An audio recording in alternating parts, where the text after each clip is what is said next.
All. मैं हूं चंद्रभान प्रसाद और दलित नोट पावर पर आपका स्वागत है। सुप्रीम कोर्ट का एक फैसला आ गया है और इस फैसले में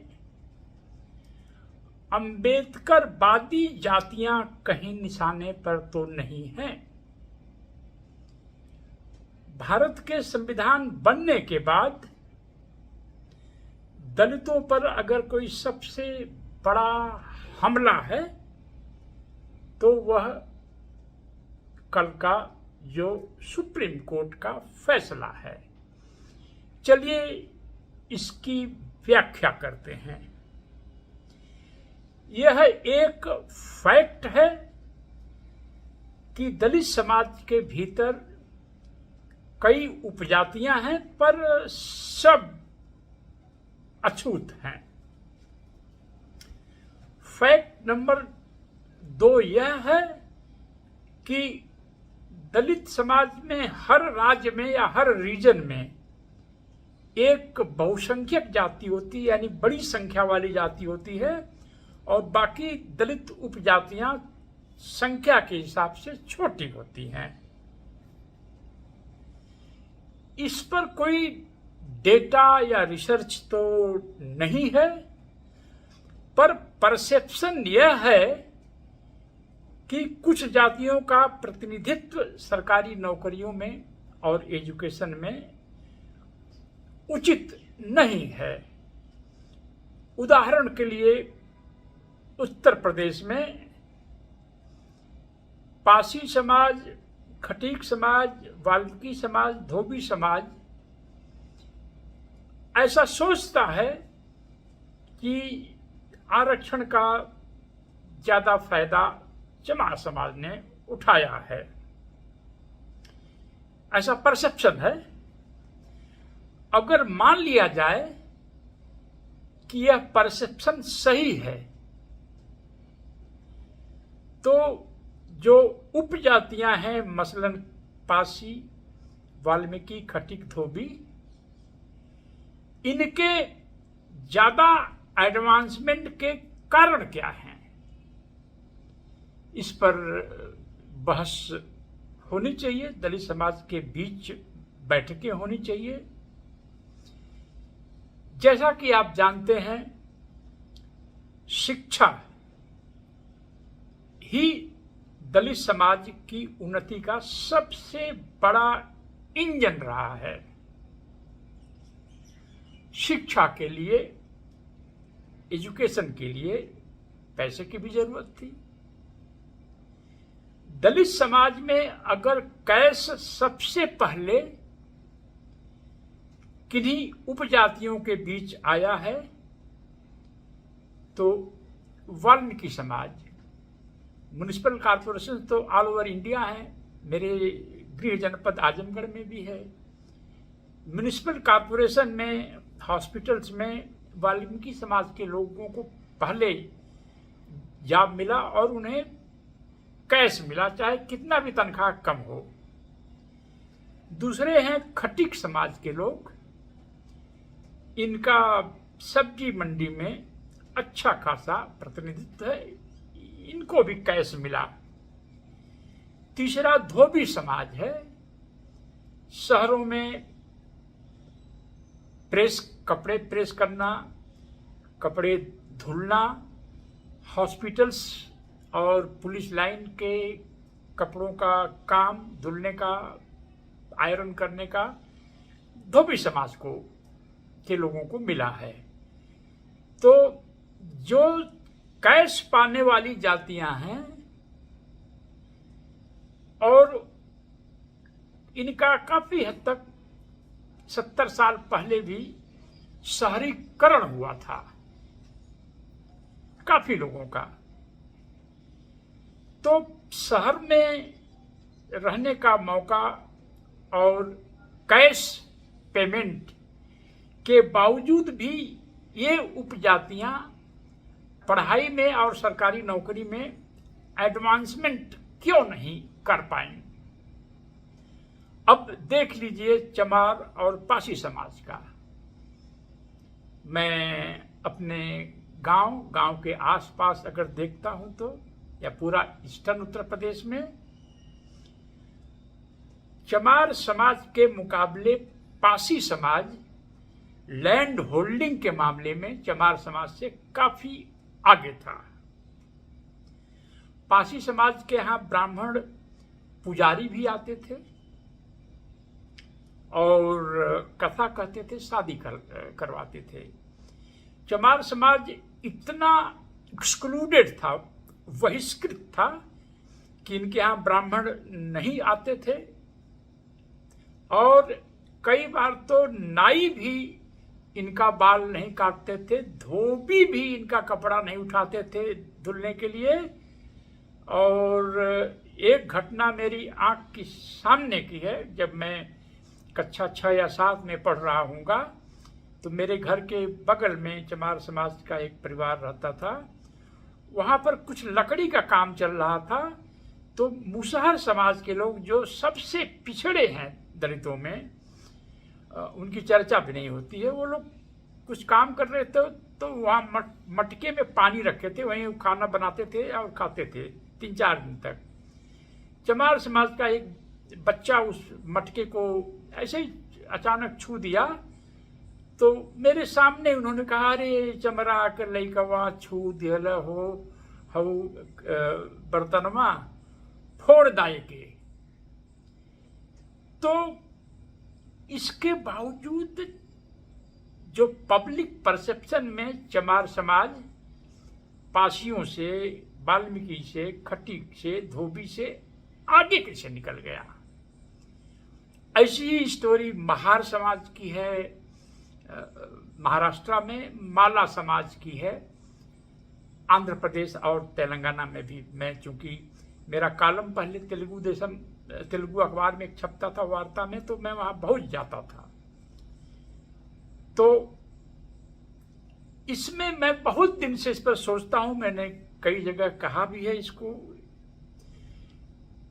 चमार समाज तमाम सोशल प्रेशर, सेग्रीगेशन, एक्सप्लॉयटेशन के बावजूद अंबेडकर को इन्होंने स्वीकार कर लिया कि अंबेडकर हमारे मसीहा हैं। और जो पहले कैलेंडर छपते थे जो दलित घरों में मिलते थे, बेसिकली चमार घरों में, उस पर लिखा होता था एजुकेट, ऑर्गेनाइज, एजिटेट, यानी शिक्षा का स्लोगन चमार समाज के घरों में सबसे पहले पहुंचा और ये जाति अंबेडकरवादी सबसे पहले हो गई।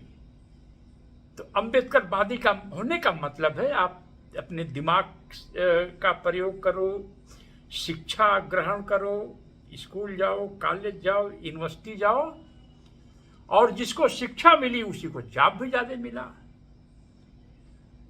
जो महाराष्ट्र की गैर महार जातियां हैं उन्होंने अंबेडकर को, इंडिविजुअल्स की बात छोड़िए, उन्होंने गोवर्धन लाल साहब जैसे वहाँ उत्तर प्रदेश में पासी समाज के हैं और इतने बड़े अंबेडकरवादी थे। तो महार समाज अंबेडकर को माना और आगे बढ़ गया, गैर महार उपजातियां नहीं माने बाबा साहब को और पीछे रह गए। आंध्र प्रदेश में माला एक जाति है जो महार के इक्विवेलेंट है और महार पासियों के इक्विवेलेंट है। तो उन्होंने अंबेडकर को अपनाया और आगे बढ़ गए। मादिगा समाज वहां पर है जो चमार समाज का इक्विवेलेंट है, वो अंबेडकर को उस तरह से नहीं माने। मुझे अच्छी तरह से याद है, बहुत सारे ऐसे सम्मेलन मैंने तेलंगाना रीजन में अटेंड किए हैं जहां पर अगर मादिगा समाज के लोगों के बीच कॉन्फ्रेंस हो रही है तो वो बाबू जगजीवन राम का भी एक स्टैचू लाके या फोटो लाके रख देते थे। बाबा साहब को नहीं मानते थे। इसका दूसरा कारण है जो अंबेडकरवादी हुआ उसमें अंदर अंदर सोशल रिफॉर्म्स बहुत हुए। मुझे अच्छी तरह से मुझे याद है हमारे गांव में जो जौनपुर से चमार समाज के प्रतिनिधि आते थे और कहते थे जोर चमार समाज के लोग बैलों का, मरे हुए जानवरों की खाल निकालेंगे, उनको उनके यहाँ शादी ब्याह बंद, का पानी बंद। तो चमार समाज ने तमाम बुराइयों को जो है पीछे छोड़ दिया। मुझे आज भी ताज्जुब है, मैं जिस अपार्टमेंट में रहता हूँ दिल्ली में, दूसरी पीढ़ी जो है कूड़ा उठाने का काम करती है। जब एक बच्चा पैदा हुआ था तो मैंने उसके पिताजी से वादा लिया था, मैं थोड़ा बहुत उनको हेल्प किया कि अपने बच्चे को आप पढ़ाइएगा। अब वो बच्चा 20 साल का हो गया है, 6 फुट लंबा, और पूरा ठेका ले लिया है हमारी सोसाइटी का कूड़ा उठाने का। तो अगर मेरे गांव आजमगढ़ में, मेरे गांव से लोग अनपढ़ गंवार दिल्ली आते हैं, दिल्ली से भटकते भटकते ट्रेन या बस से आते हैं, बहुत सारे लोग तो बस से आते हैं आजमगढ़ से, फरीदाबाद पहुंच जाते हैं, गुड़गांव पहुंच जाते हैं, गाजियाबाद पहुंच जाते हैं और फैक्ट्री में जॉब पकड़ लेते हैं। मैं 5 गांवों का अध्ययन किया हूं उत्तर प्रदेश में। 160 दलित प्रति विलेज गांव से बाहर निकलकर दिल्ली, बम्बई, यहाँ नागपुर, अहमदाबाद, सूरत इंडस्ट्रियल फैक्ट्रीज में काम करने के लिए चले गए और पैसे घर भेज रहे हैं। तो वाल्मीकि समाज के लोग क्यों नहीं, जो दिल्ली में पैदा हुए हैं, जिनको मालूम है कि ये लाल बत्ती का मतलब क्या है, हरी बत्ती का मतलब क्या है, बीच में पीली बत्ती हो जाती है तो उसका क्या मतलब है, सरकारी स्कूल है, फ्री है, स्कूलों में यूनिफॉर्म मिलती है, बुक्स मिलते हैं, स्टेशनरी मिलती है, ये सारा कुछ मिलता है, बहुत सारे लोगों को स्कॉलरशिप भी मिलती है। तो ये क्यों नहीं गाजियाबाद और फरीदाबाद जाके फैक्ट्री में जॉब ढूंढ सकते हैं।